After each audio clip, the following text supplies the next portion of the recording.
Cabe a minha responsabilidade compartilhar a palavra de Deus para o seu coração nessa noite. Eu estava orando, o pastor José está viajando, já deveria ter voltado, mas ele percebeu que talvez não chegaria a tempo. E eu pedindo a Deus uma palavra, eu tinha no coração em falar sobre o caminho estreito. E aí eu estava com a TV ligada, assistindo algo no YouTube, e adormeci, e quando acordei, o pastor Luciano Subirá estava ministrando uma mensagem chamada Uma Questão de Honra. E eu assisti essa mensagem toda, e Deus me trouxe no coração que eu deveria trazer para a igreja. Então essa mensagem é praticamente toda dele, exceto essa introdução aqui. E uma coisa ou outra que eu vou acrescentar. Mudei o nome também, para não dizer que é plágio, a mensagem do pastor Luciano Subirá. Ao invés de ser uma questão de honra, se chama Honrando a Deus com o que temos. Amém? Vamos ler Provérbios capítulo 3, versículo 9 ao 10. O texto diz assim: honre o Senhor com todos os seus recursos e com os primeiros frutos de todas as suas plantações. Os seus celeiros ficarão plenamente cheios e os seus barris transbordarão de vinho. Esse é um texto que nós utilizamos muitas vezes no momento de oferta, porque ele fala sobre provisão, sobre prosperidade, mas eu quero até pedir perdão à igreja, porque muitas vezes eu usei isso sem dar o foco e a ênfase correta. A ênfase desse texto não é a prosperidade e não é a provisão. A ênfase desse texto é honrar a Deus. O propósito desse texto é nos ensinar a honrar a Deus. E a consequência de honrar é a provisão e a prosperidade. E por muitas vezes eu trouxe esse texto como se o propósito fosse você e eu sermos abençoados e sermos prósperos. O propósito é honrar a Deus. E ele fala sobre honrar a Deus com tudo que temos. E nós também podemos honrar a Deus de outras formas. Com tudo que somos, nós podemos honrar a Deus com nossa boca, com nossas canções, com o nosso modo de viver. Mas esse é o único texto na Bíblia que fala sobre honra e de uma forma bem específica. Honre ao Senhor, seu Deus, com todos os seus bens e com os primeiros frutos da sua colheita. Então eu quero falar um pouco sobre o que Deus quer realmente. Ele não está interessado na sua oferta. A Bíblia fala que Deus é o dono de todo ouro e toda prata. Tudo que tem, inclusive que está no seu bolso, é dele. Não é isso que ele está buscando. O propósito desse mandamento é nos ensinar a honrar a Deus com aquilo que nós temos. E a bênção financeira, como eu falei, a bênção na questão da provisão, é consequência disso. Deus, ele mostra durante toda a Bíblia que ele nunca procurou as ofertas, os sacrifícios como um fim em si mesmo. Mas nós vamos ver aqui que em toda a Bíblia sempre foi uma questão de honra.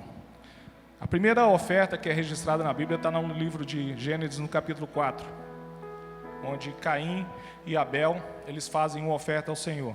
Eu quero ler com vocês. Gênesis 4, do versículo 1 ao 7. Adão teve relações com Eva, sua mulher, e ela engravidou e deu à luz Caim.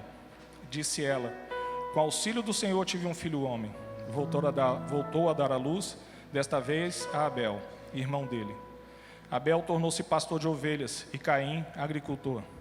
Passado algum tempo, Caim trouxe do fruto da terra uma oferta ao Senhor. Abel, por sua vez, trouxe as partes gordas das primeiras crias do seu rebanho. O Senhor aceitou com agrado Abel e sua oferta, mas não aceitou Caim e sua oferta. Por isso Caim se enfureceu e o seu rosto se transtornou. O Senhor disse a Caim: por que você está furioso? Por que se transtornou o seu rosto? Se você fizer o bem, não será aceito? Mas se não fizer, saiba que o pecado o ameaça à porta. Ele deseja conquistá-lo, mas você deve dominá-lo. Então, nesse texto, nós vemos que ambos trouxeram ofertas ao Senhor. Mas Abel, ele trouxe uma oferta especial. Ele trouxe do melhor, da gordura e dos primeiros frutos daquilo que ele produziu. E o texto fala que Caim, passado algum tempo, ele pegou uma oferta e levou ao Senhor.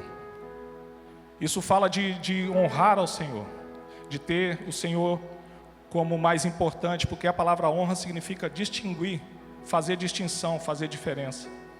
E Abel sabia para quem ele estava levando aquela oferta, e ele quis levar o melhor e o primeiro. Caim, por sua vez, passado algum tempo ele levou. Isso nos dá uma ideia. O texto não fica muito claro quanto tempo foi, mas nos dá a ideia de que Caim esperou para ver se aquilo que ele produziu era o suficiente para ele e para a casa dele, e depois, com o que sobrou, ele levou ao Senhor. E aí o texto fala que o Senhor não aceitou Caim e sua oferta. Olha como é importante essa questão de honra. Deus rejeitou Caim. O texto não fala que Deus rejeitou a oferta. Primeiro Deus rejeitou o ofertante e depois rejeitou a oferta. Deus não queria oferta, Deus queria honra. E é assim até hoje. Então, essa aqui é a primeira oferta registrada na Bíblia. Isso aqui vem muito antes de Moisés e das leis. Então, isso nos mostra que nós estamos falando aqui de um princípio bíblico e não de uma lei mosaica. Porque quando nós vamos ao Novo Testamento, nós temos uma ideia que todas as leis se acabaram, que agora nós vivemos no tempo da graça e que não existe mais lei. E isso não é verdade. Mas ainda que seja assim, nós não estamos falando aqui de lei, nós estamos falando de princípio. Porque quando no tempo de Abel e Caim, ainda não existia lei, ainda não havia nascido Moisés, o povo ainda não tinha saído do Egito, e só então que a lei de Moisés veio. Então nós estamos falando de princípios, e princípios são eternos, eles não mudam, são imutáveis. E nós temos aprendido que nós não podemos quebrar princípios. Se nós quebramos princípios, os princípios nos quebram. Então nós precisamos observar os princípios de Deus e aplicá-los em nossas vidas. Nós vemos aqui Deus falando algo interessante para Caim. Deus falou: se você fizer o que é certo, não será aceito. Então a questão aqui não era o que ele estava fazendo. Ele estava trazendo uma oferta ao Senhor. A questão era como ele estava fazendo. Então aqui nos mostra, mais uma vez, que é uma questão de que Caim estava trazendo algo ao Senhor sem ter honra naquilo que ele estava fazendo. E a intenção dessa ministração é que o Senhor, ele gere temor no nosso coração. É que o Senhor traga um temor tão profundo que a gente passe a partir de hoje a honrar ao Senhor com aquilo que nós temos e que a gente possa sim colher aquilo que Ele quer nos dar em troca. Em segundo lugar, como exemplo bíblico, nós temos a oferta da viúva. Lá em Marcos capítulo 12, do versículo 41 e 44, você conhece esse texto? Fala assim: Jesus sentou-se em frente do lugar onde eram colocadas as contribuições. Imagina, Jesus estava aqui, se fosse aqui na cefa, estaria aqui, sentado, olhando como cada um de nós ofertava. E observava a multidão colocando o dinheiro nas caixas de ofertas. Em outra versão fala, observava como as pessoas ofertavam. Não era o que elas estavam ofertando, era como. Muitos ricos lançavam ali grandes quantias. E naquela época eram moedas. Imagina, chegava com aquela caixa cheia de moeda e colocava aqui na frente, aquele barulhão. O pessoal lá atrás falou: poxa, aquele lá é rico. Aí chegava com uma caixa maior ainda, e Jesus olhando. Então uma viúva pobre chegou-se e colocou 2 pequeninas moedas de cobre, de muito pouco valor. Chamando a si os seus discípulos, Jesus declarou: afirmo-lhes que esta viúva pobre colocou na caixa de ofertas mais do que todos os outros. Todos deram do que lhes sobrava. Lembra de Caim? Passado algum tempo, deu do que sobrava, recebeu o salário, falou: talvez não dê, tem que pagar a luz, tem que pagar a água, tem que pagar a internet, tem que ir para o mercado, lá no Mercado Pompeu. Já é a segunda vez, hein? Tem que pagar o mercado, eu tenho que pagar isso, tenho que pagar aquilo. Se sobrar, eu vou levar para o Senhor. Então, eles deram do que sobravam. Mas essa viúva, ela deu tudo o que tinha. Da sua pobreza deu tudo o que possuía para viver. Então Jesus ficou ali observando, e ele não estava medindo dinheiro, ele não estava medindo valores, ele estava medindo honra. E aquela viúva lhe surpreendeu, porque aquela viúva depositou ali mais honra do que qualquer um daquelas outras pessoas. Malaquias capítulo 1, versículo 6 ao 14.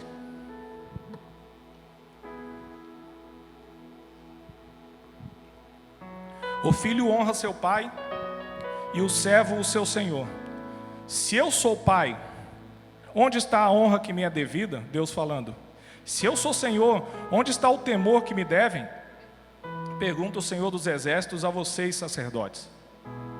São vocês que desprezam o meu nome, mas vocês perguntam, de que maneira temos desprezado o teu nome?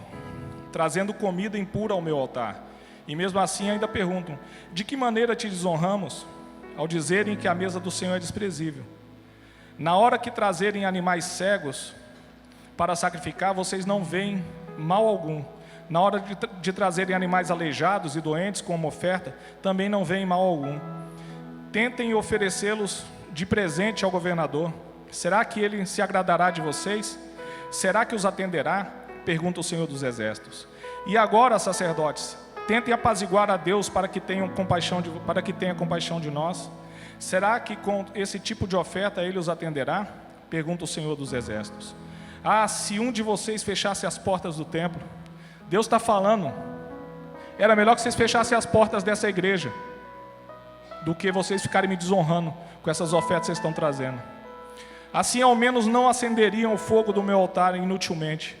Não tenho prazer em vocês, diz o Senhor dos Exércitos, e não aceitarei as suas ofertas, pois do Oriente ao Ocidente grande é o meu nome entre as nações. Em toda parte, incenso e ofertas puras são trazidas ao meu nome, porque grande é o meu nome entre todas as nações, diz o Senhor dos Exércitos. Mas vocês o profanam ao dizerem que a mesa do Senhor é imunda e que a sua comida é desprezível. E ainda dizem, que canseira, e riem dela com desprezo, diz o Senhor dos Exércitos. Quando vocês trazem animais roubados, aleijados e doentes e os oferecem sacrifícios, deveriam aceitá-los de suas mãos? Pergunta o Senhor. Maldito seja o enganador, que tendo no rebanho um macho sem defeito, promete oferecê-lo e depois sacrifica um animal defeituoso, diz o Senhor dos Exércitos. Pois eu sou um grande rei, e o meu nome é temido entre as nações. Aqui Deus mais uma vez está falando da desonra que é representada pelas ofertas. As pessoas traziam animais aleijados, animais cegos, animais roubados, e entregavam para o Senhor. Traziam de qualquer jeito e traziam qualquer coisa. Traziam o pior. Já que é para a igreja, vou levar isso aqui. Desprezando o nome do Senhor. E eu falei e vou repetir. Ele falou, era melhor que fechasse as portas do templo, do que vocês ficarem fazendo desprezo assim com o meu nome. A pessoa devia, e aqui eu não estou falando que a pessoa só tinha aquilo, né? Porque não é esse caso. Aqui Deus está falando de pessoas que prometiam dar o melhor e na hora deixava o melhor no pasto e levava o pior.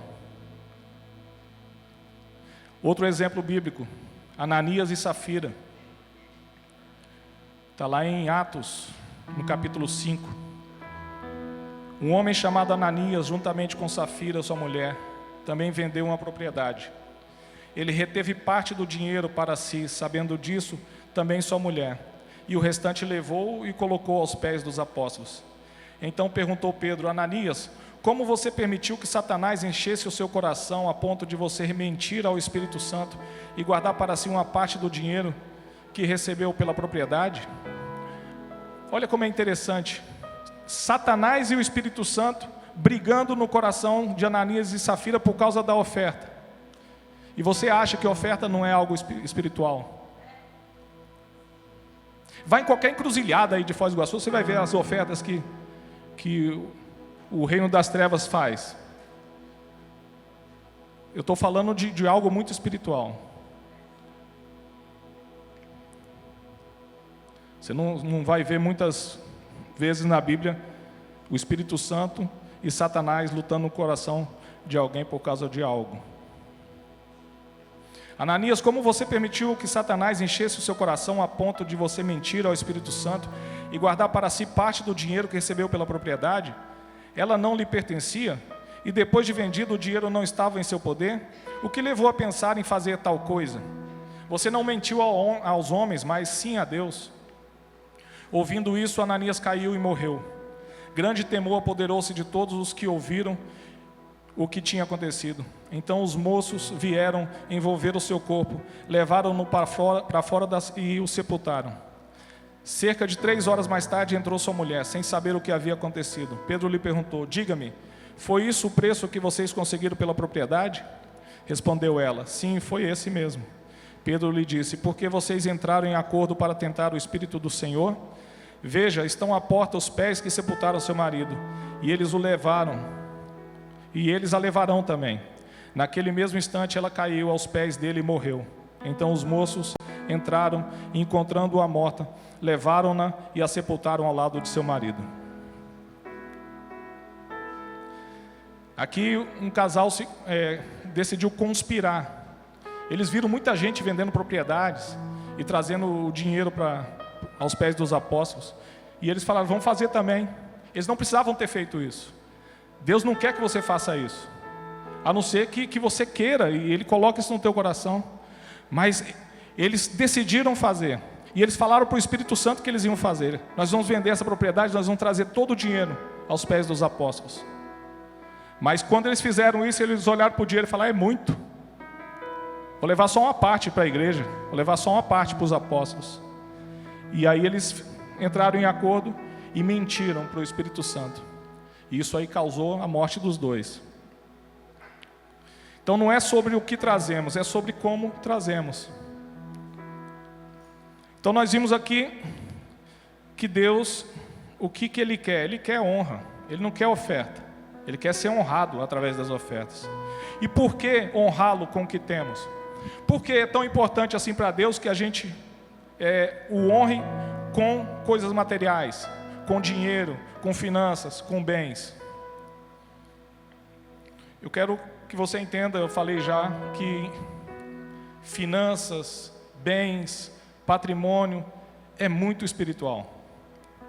É muito espiritual. E por isso que existe uma guerra espiritual para que você não honre o Senhor com a sua carteira. Vocês conhecem a minha história. Eu já estava aqui dentro com minha família já há algum tempo. A minha carteira ficava no carro. Eu achava o pastor com muita lábia. Ele falava: qualquer hora esse pastor vai me convencer e eu vou ofertar, dizimar. Pelo menos toda semana eu falei: esqueci no carro. Sabe quando você coloca o despertador para mais cedo, mas você quer acordar mais tarde?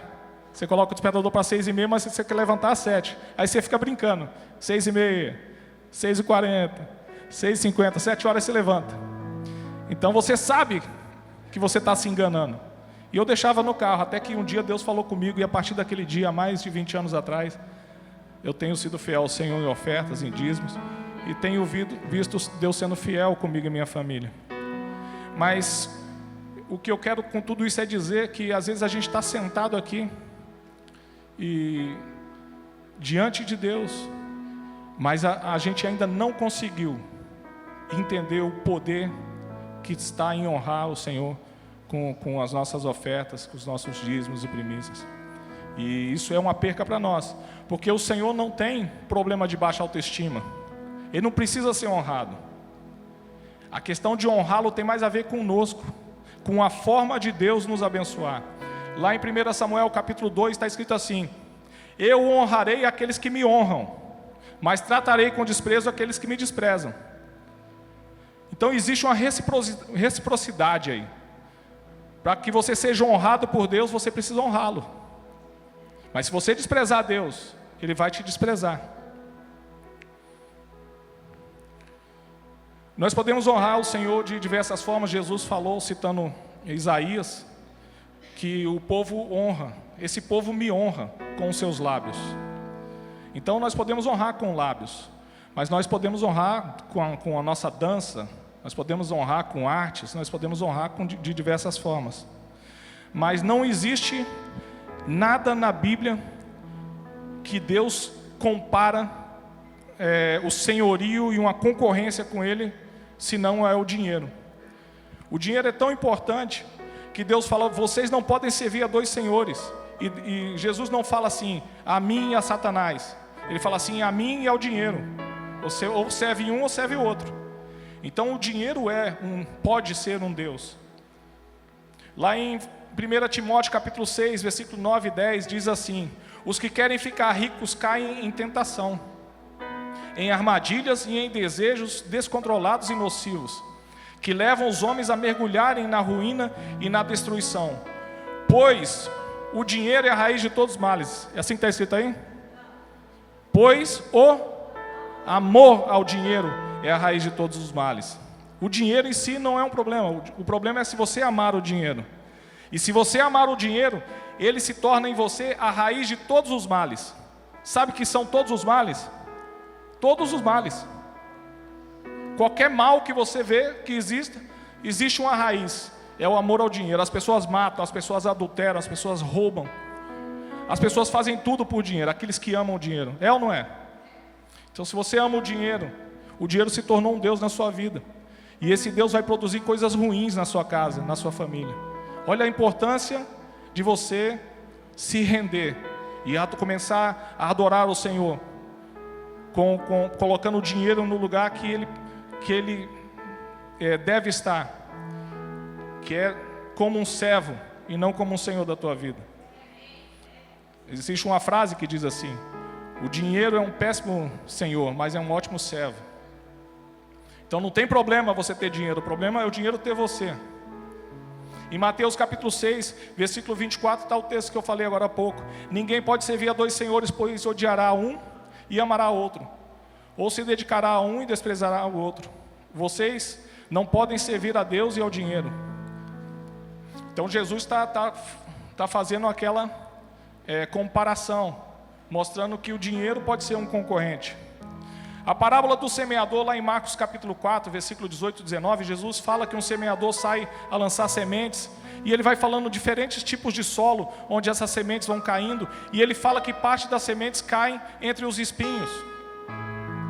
E aí, quando a semente brota e começa a germinar e a crescer, os espinhos sufocam, e essas sementes não dão uma árvore que gera frutos. E aí, os discípulos depois perguntaram para Jesus o que significa isso. Aí Jesus falou assim, outras pessoas são como a semente lançada entre espinhos, ouvem a palavra, mas quando chegam as preocupações da vida, o engano das riquezas e o anseio por outras coisas sufocam a palavra, tornando-a infrutífera. Então, olha mais uma vez aqui, o engano das riquezas, a preocupação com as coisas da vida, sufocando a palavra de Deus no seu coração. Olha como isso é muito espiritual. Você vem à igreja, você ouve a palavra de Deus, e você sai daqui cheio de Deus, e de repente, amanhã, segunda-feira, vem as preocupações da vida, e vem o engano das riquezas, e tudo aquilo que Deus colocou no teu coração, evapora, se torna infrutífero. E você vai vendo outras pessoas crescendo, sendo transformadas, dando testemunho, e você não. Por quê? Porque o dinheiro, as riquezas, têm sufocado aquilo que Deus tem colocado no seu coração. Vocês conseguem entender como espiritual é esse assunto? E como é importante nós honrarmos ao Senhor, cumprindo esse mandamento, para que a gente possa destravar as nossas vidas disso, e que possamos dar honra a quem de fato tem honra. Lá em Colossenses capítulo 3, versículo 5, diz que a ganância é idolatria. Está escrito assim, assim façam morrer tudo o que pertence à natureza terrena de vocês, imoralidade sexual, impureza, paixão, desejos maus e a ganância, que é idolatria. A ganância é a idolatria. É você colocar o dinheiro como o seu Deus. E o dinheiro tem algumas características que parecem que são características de Deus. Com o dinheiro você compra plano de saúde. Com o dinheiro você coloca um guarda na frente da tua casa. Com o dinheiro você compra comida. Mas quem vai te dar provisão, segurança, proteção, quem vai te dar saúde é só Deus. Mas o dinheiro te engana. E ele se torna um Deus para você. Pode se tornar. Então, há outro ponto que eu quero falar, que é uma questão de honra e não depende da aplicação dos recursos. Muitas vezes as pessoas se preocupam com a aplicação dos recursos e das ofertas. Elas querem saber para onde vai o dinheiro e se for algo que as agrade, elas ofertam mais. No entanto, honrar a Deus com as nossas finanças não depende da aplicação dos recursos, mas sim da intenção e da atitude dos nossos corações. Lá em Malaquias capítulo 1, no texto que eu li, as pessoas sabiam que aqueles animais que elas levavam iam terminar na churrasqueira. Porque o altar era como se fosse uma churrasqueira, tinha grelha e tudo. Ali era queimada a parte da gordura, e uma parte era para o sacerdote e a outra parte era para a família que levou o animal. E eles comiam ali. Então, provavelmente, na cabeça deles, eles pensavam assim, vai virar churrasco mesmo. No final, a carne tem o mesmo sabor. O animal sendo cego, sendo manco, sendo aleijado, no final a carne vai ter o mesmo sabor. Então a questão era muito prática. A praticidade, para que vai ser usado. Então, de acordo com o uso, eles faziam a oferta dele de acordo com aquilo que ia ser usado. E nós temos que tomar cuidado, porque muitas vezes nós nos preocupamos com a aplicação. Vamos fazer uma oferta para a igreja de Natal. Vamos mandar dinheiro lá para Moçambique. Vamos colocar ar-condicionado na igreja. Vamos fazer isso, vamos fazer aquilo. Dependendo do propósito daquela oferta, você abre ou fecha o teu coração. E você está esquecendo que não tem nada a ver com o que vai ser a utilidade final daquele recurso. O destino. A questão mais uma oportunidade para você honrar a Deus, que talvez você esteja desperdiçando. E aquilo que você está entregando, às vezes você até participa, mas não representa a honra que você deveria dar a Deus. Você participa com aquilo que não representa o teu coração. Ou talvez represente mesmo um coração que despreza. Lá em Marcos capítulo 14, do versículo 3 ao 9, nós vemos a história de uma mulher que derramou um perfume caro sobre Jesus. Vocês conhecem esse texto. Maria, ela trouxe um perfume dentro de um vaso de alabastro, e esse perfume custava 300 denários. 300 denários era o salário de um ano de qualquer trabalhador. Aquela mulher pegou um perfume que custava um ano de trabalho. Quanto você ganha num ano? E ela pegou e quebrou o vaso e derramou todo o perfume sobre Jesus. E as pessoas que estavam ali do lado falaram, olha que desperdício. Podia ter usado isso aí para dar para os pobres. Podia ter feito isso, podia ter feito aquilo, podia ter mandado para o Rio Grande do Sul. Isso mostra que as pessoas têm muito... elas se preocupam muito com a aplicação, a destinação dos recursos. Mas Jesus, Ele falou que enquanto houver terra, que enquanto esse evangelho for pregado, todos os séculos seguintes, essa mulher ia ser lembrada por aquilo que ela fez. As pessoas estavam ali calculando que desperdício, e Jesus estava falando, essa mulher está me honrando. Então essa questão de aplicação não deve ser uma preocupação nossa. A questão eu vou honrar ao Senhor, eu tenho mais uma oportunidade para fazer isso e eu não vou desperdiçar.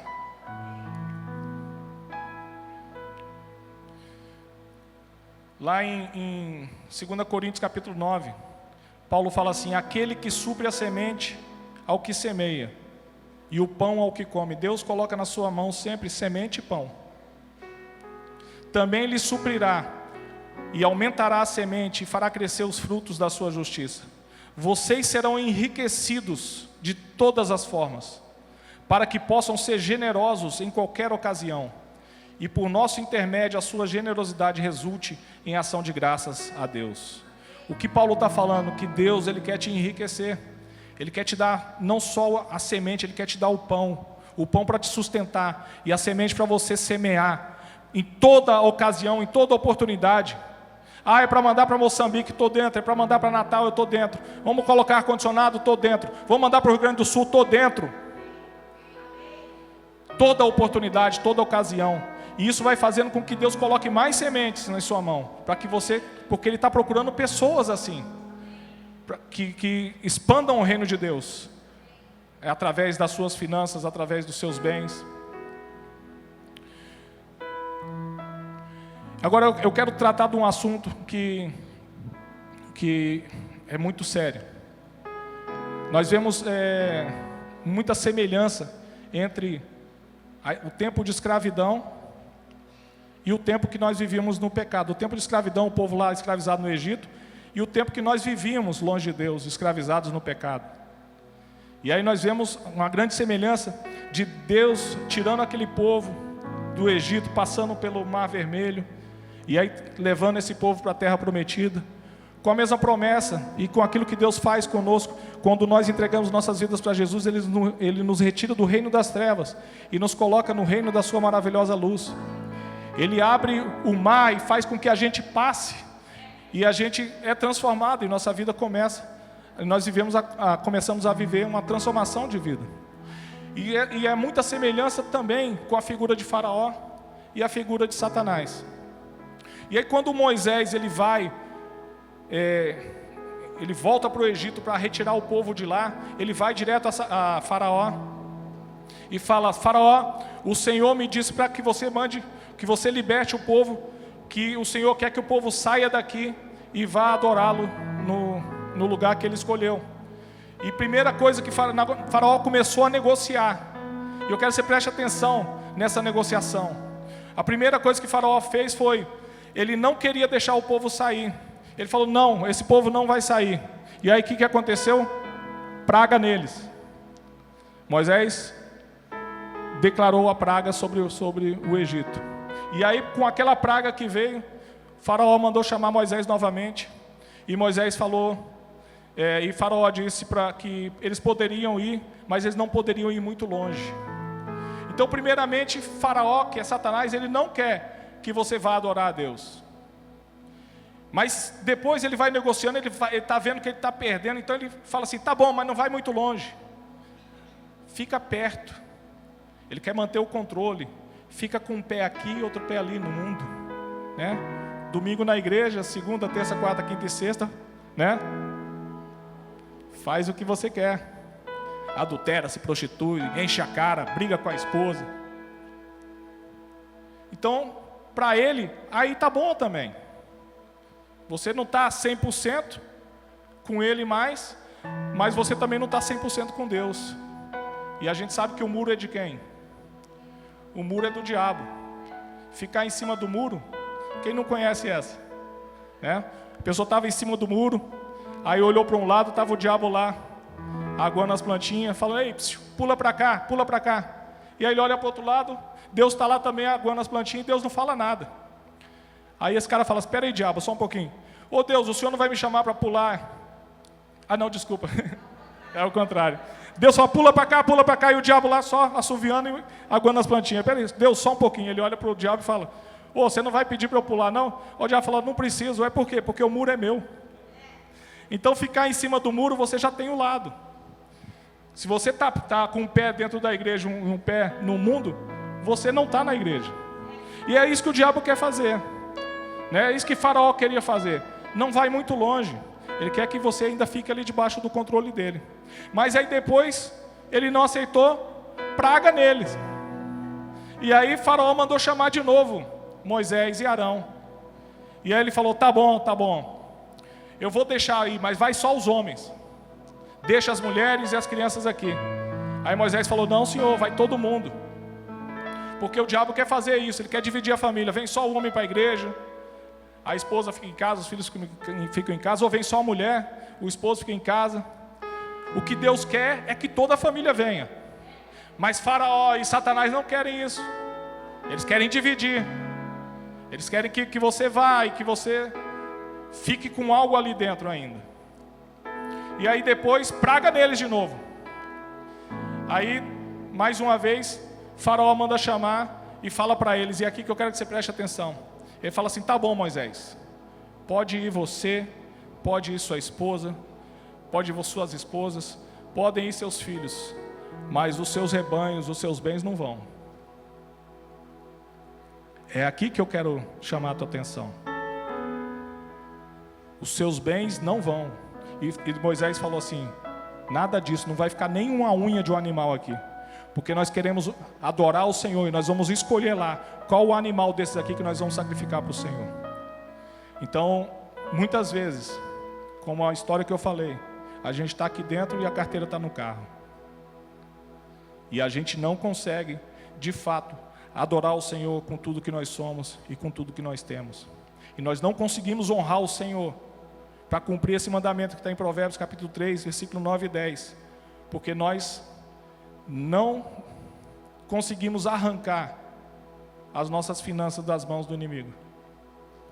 E isso fala de que você não vai viver o melhor de Deus nessa área.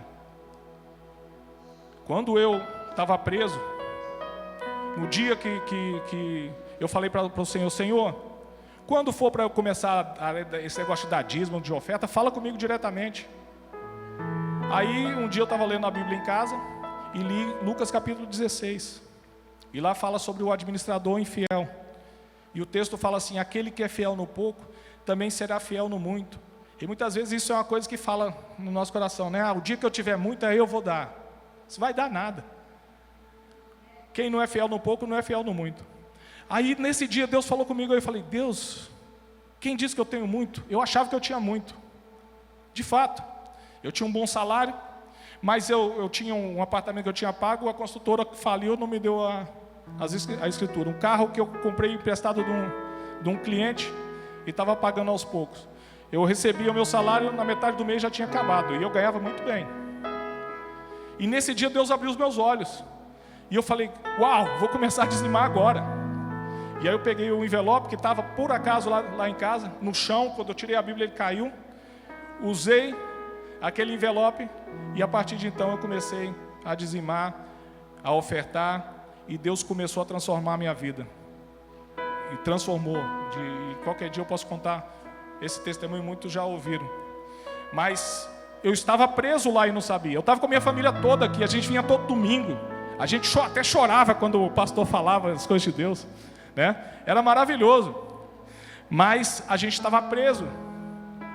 E quando você está preso nessa área financeira, e você pode até ter dinheiro, porque eu tinha, você não consegue desfrutar, você vive amarrado, você vive preocupado, você vive correndo, com medo de perder. Você está vivendo debaixo de um plano do inimigo, porque o que Faraó fez quando Moisés foi lá pedir para libertar o povo? Faraó falou o quê? Chamou os encarregados dele e falou: põe mais trabalho para esse povo, que eles estão querendo sair para adorar a Deus, então eles estão com muito tempo de folga. Põe mais trabalho, botou eles para trabalhar mais.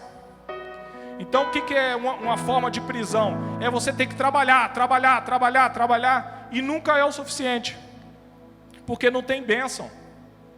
Mas quando você tem a bênção do Senhor, Deus começa a agir na tua vida financeira, começa a te dar provisão, começa a abençoar a tua casa, começa a abençoar teus bens. As coisas já não estragam tanto como estragavam antes, você não gasta dinheiro mais com tanta manutenção, as coisas começam a render mais, você começa a trabalhar com mais foco, com mais excelência, mas você não precisa se matar de trabalhar, você pode descansar. Aliás, descanso é um mandamento, não precisa ser no sábado, mas você precisa ter um dia para descansar.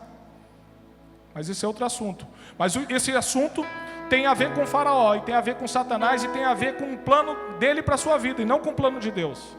Porque o plano de Deus é te abençoar. Deuteronômio capítulo 8 fala assim: eu coloquei nas suas mãos o poder para gerar riquezas. E quando vocês ficarem ricos, quando vocês estiverem morando nas casas, entrando na terra prometida, ele está falando isso, não deixe o seu coração se encher e você pensar: fui eu que construí tudo isso.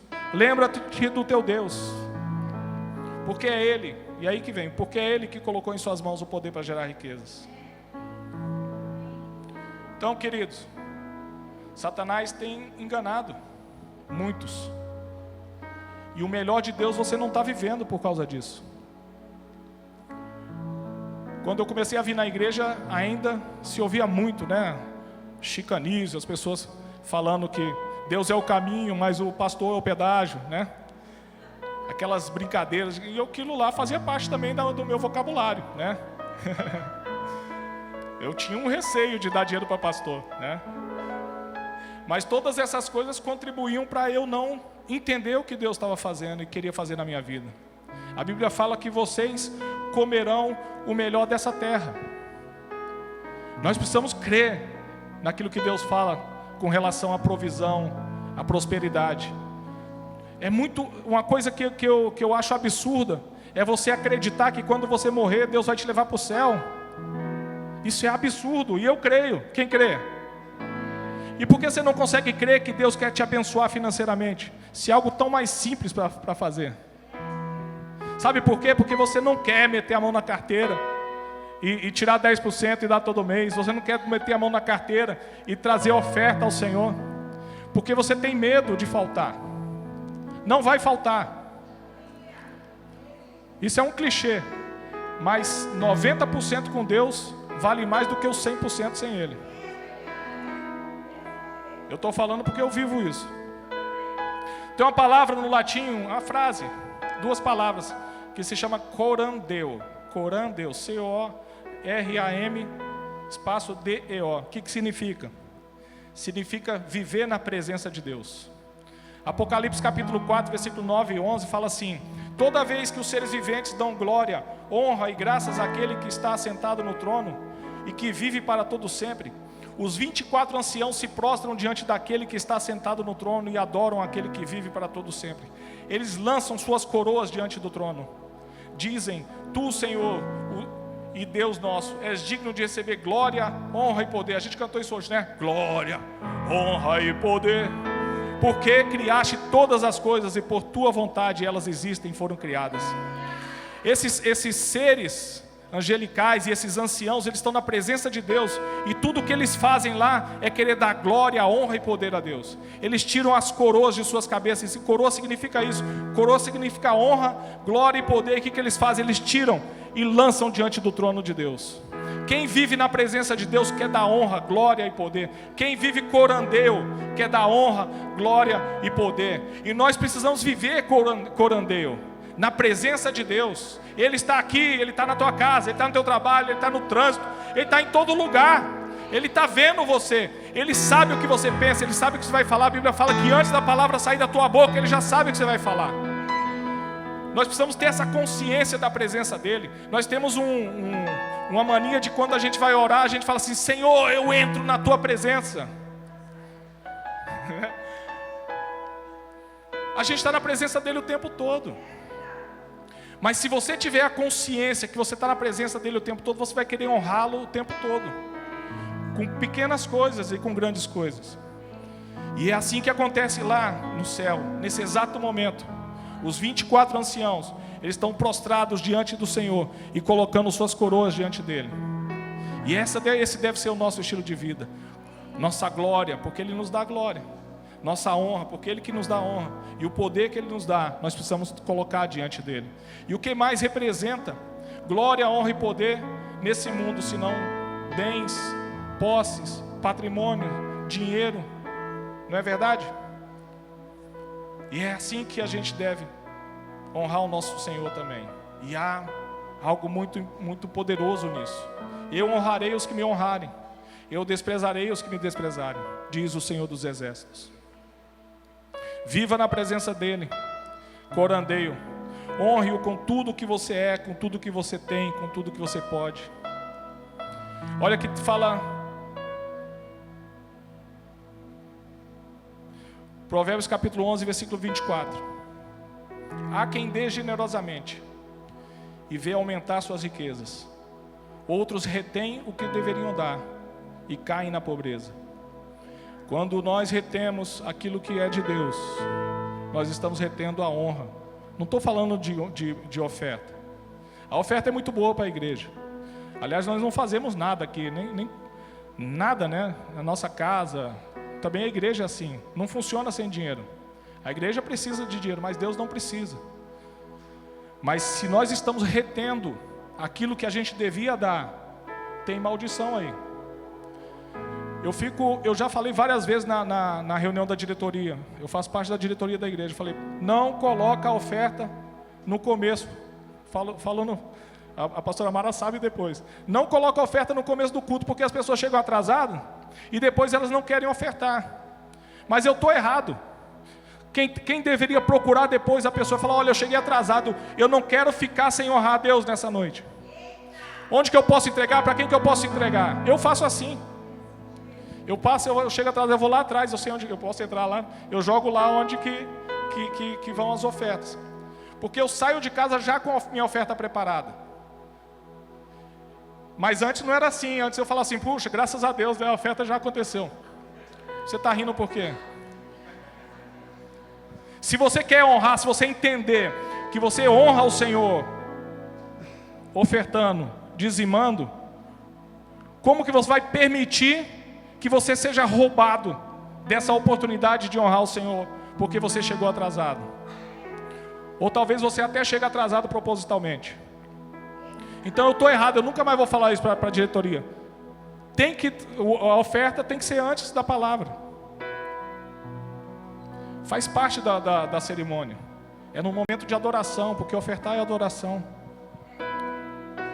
Mas nós não podemos, a partir de hoje, depois de ouvir uma palavra dessa, perder uma oportunidade de honrar a Deus. Se a gente se atrasou, ou se a gente teve alguma outra oportunidade para ofertar em outro lugar, em outro momento, a gente tem que aproveitar. Todas as oportunidades que eu estou e eu posso, eu oferto. Oferto com o que eu posso. Não é questão de valor. Vocês já entenderam aqui. Não é questão de valor. É questão de honra. Aquilo que muitas vezes eu oferto, você pode ofertar muito menos que eu.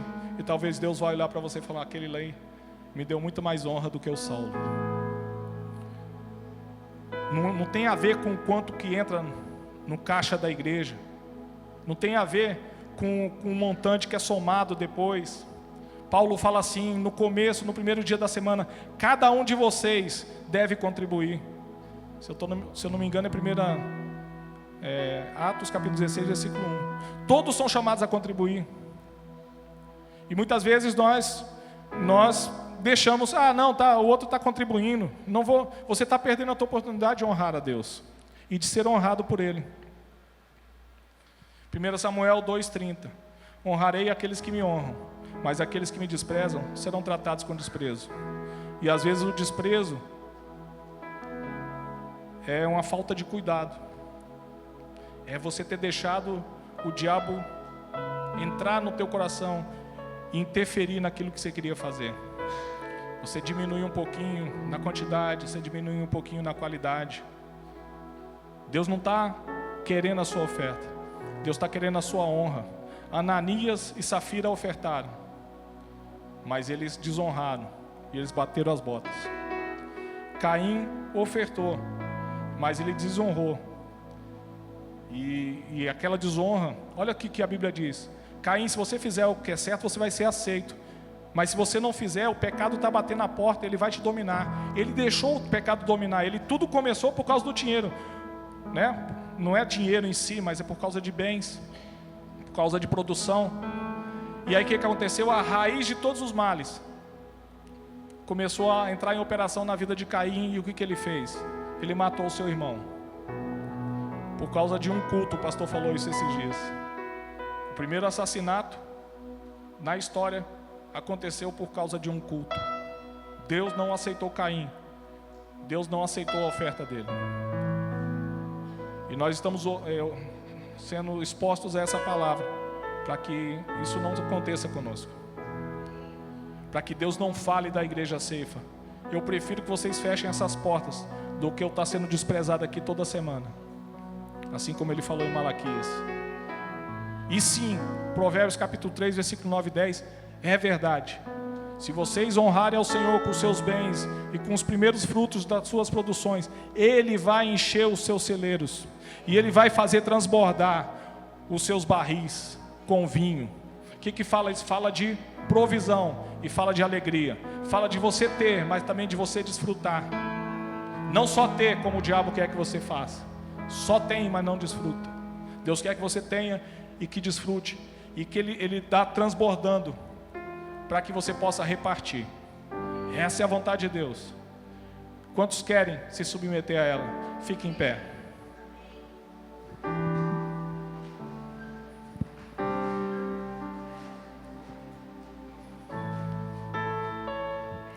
Vamos orar.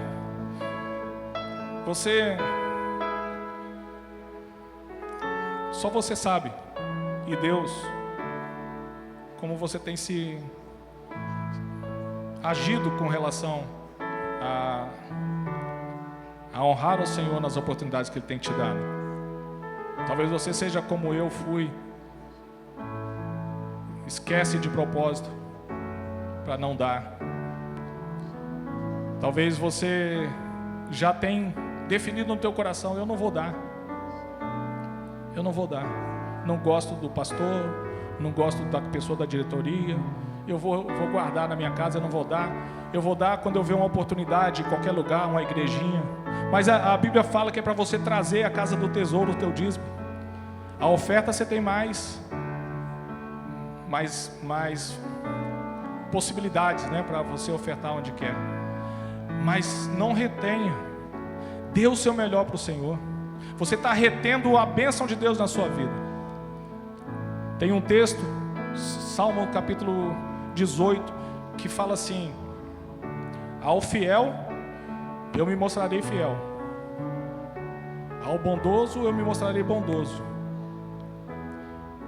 Mas eu não lembro a palavra, mas ao infiel, Deus não fala que ele vai ser infiel. Deus fala que ele vai se tornar, vai ficar. Deixa eu pegar aqui o texto. Abre para mim, Salmo 18, por favor, procura para mim, que é muito importante esse texto. Salmo 18, onde Deus fala ao fiel.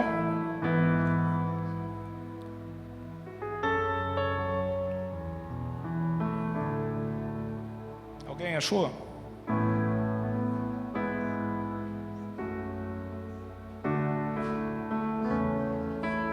(18, 25, por favor, Léo.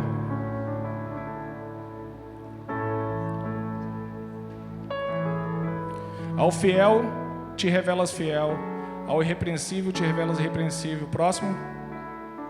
Ao puro te revelas puro, mas ao perverso te revelas astuto. Deus, Ele se revela a você de acordo com o que você se revela a Ele. Se você honra, Ele te honra. Se você é fiel, Ele vai ser fiel para você. Mas se você for perverso, Ele não vai ser perverso, porque não há perversidade em Deus. Deus vai agir com você com astúcia. Ele vai ser inflexível. Na outra versão fala: ao perverso Ele vai ser inflexível. Você não vai receber aquilo que Deus tem para você. Romanos capítulo 11 fala que Deus é bondoso e fala que Deus é severo. Aqueles que foram bondosos, Deus se revelou bondoso, mas aqueles que se revelaram, necessitavam da severidade dele, Deus se revelou severo.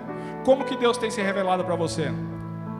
Ele tem se revelado como bondoso, como fiel, ou Ele tem sido inflexível com você? Ele tem usado com astúcia com você?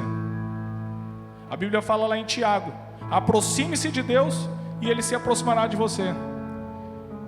Vocês estão entendendo que você precisa dar o primeiro passo? Que você precisa honrar para depois você ser honrado? Que você precisa ser fiel para depois você ser fiel? Então depende, como que Deus vai agir com você, depende de você. Mas aqueles que têm sido fiéis, têm vivido da fidelidade do Senhor. Aqueles que têm honrado ao Senhor, eles têm recebido a honra de Deus.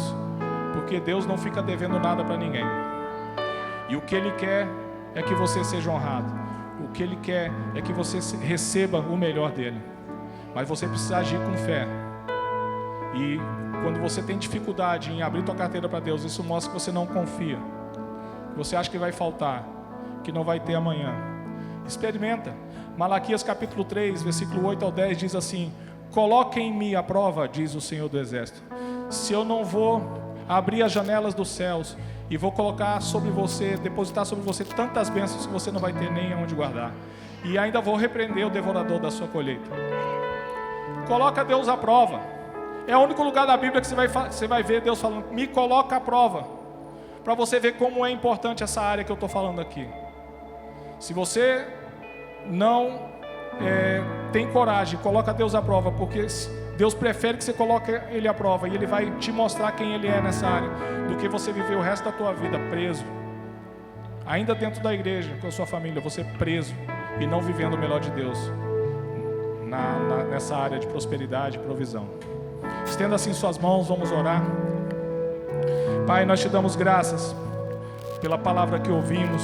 Espírito Santo, confronta o nosso coração, traz entendimento, traz revelação, quebra, Senhor, toda mentira que tem formado aqui dentro de nós. Em nome de Jesus, Espírito Santo, fala conosco, para que nós possamos nesse dia, Senhor, nos arrepender dos nossos pecados, nos arrepender por todas as vezes, Senhor, que te desonramos, não trazendo, Senhor, ao altar aquilo que pertence ao Senhor, diminuindo, Senhor, aquilo que deveríamos dar, trazendo, Senhor, o pior e o último, ao invés de trazermos o melhor e o primeiro. Em nome de Jesus, tem misericórdia, Pai, que a sua graça chegue, Pai, dentro do nosso coração, nos trazendo, Senhor, perdão, e nos trazendo, Senhor, entendimento, e nos trazendo revelação. Em nome de Jesus, nós queremos, Senhor, viver o melhor do Senhor, nós queremos comer o melhor dessa terra, nós queremos, Senhor, que as nossas mãos produzam riquezas, assim como a sua palavra diz. Nós queremos, Senhor, ter sementes para poder semear em toda e qualquer ocasião. Em nome de Jesus, Senhor, encontra em nós essas pessoas, Senhor, que são fiéis, que são generosas, que estão, Senhor, dispostas a te honrar e ao mesmo tempo, Senhor, a expandir o reino do Senhor através daquilo que é seu e que o Senhor confiou em nossas mãos. Nada é nosso, Senhor. A tua palavra diz que todo ouro e toda prata pertencem a ti. Em nome de Jesus, nos ajude a entender isso, e aqui a partir de hoje a gente arranque das mãos do inimigo, Senhor, aquilo que não pertence a Ele, que pertence ao Senhor, mas que está escravizado, Senhor, porque Ele falou: vai com a sua esposa, vai com seus filhos, mas não leve o seu dinheiro, não leve os seus bens, deixa eles aqui comigo. Pai, em nome de Jesus, traga isso de uma forma reveladora ao coração de cada um dos seus filhos, à mente de cada um dos seus filhos, Pai, em nome de Jesus, e que a partir desse dia eles não retenham nada do que é do Senhor, que eles não retenham nenhuma honra que pertence ao Senhor, e que eles possam, Senhor, colher honra do Senhor, em nome de Jesus, e que eles possam ser chamados de fato de homens de honra e de mulheres de honra, em nome de Jesus, em nome de Jesus, amém. Olá, que bom que você nos acompanhou até aqui. Nós somos a Igreja Ceifa, a Igreja da Família, e a palavra que você acabou de ouvir é uma palavra centrada na Bíblia, é uma palavra de Deus. Portanto, eu creio que você foi tocado pelo Senhor, que Ele falou ao seu coração. E mediante a exposição desta palavra, eu quero fazer alguns desafios para a sua vida. Arrependa-se. A palavra de Deus diz: se você confessar com seus lábios, crer no seu coração, receber o Senhor Jesus como seu único e suficiente Salvador e Senhor para toda a eternidade. Segundo desafio: se você está, por acaso, afastado dos caminhos do Senhor, da igreja do Senhor, que é o corpo de Cristo na terra, quero dizer que aqui você tem uma casa, uma igreja, uma família para pertencer. E você é muito, muito bem-vindo. Um terceiro desafio para a sua vida: se você não foi batizado nas águas, fazendo disso o seu compromisso público de fé, como diz as Escrituras, você é convidado a fazer o seu batismo, a batizar e pertencer a esta casa. Essa é uma grande oportunidade para a sua vida, mediante a palavra que você ouviu. Se você fez alguma dessas 3 decisões na sua vida, que é tão importante, fale com o nosso corpo pastoral, acesse o chat, escreva-nos e acesse o QR Code que está aí na sua tela. Obrigado, queridos, por nos acompanhar até aqui. Somos a Igreja Ceifa, Centro de Integração da Família, uma família a pertencer. Muito obrigado, Deus te abençoe sempre.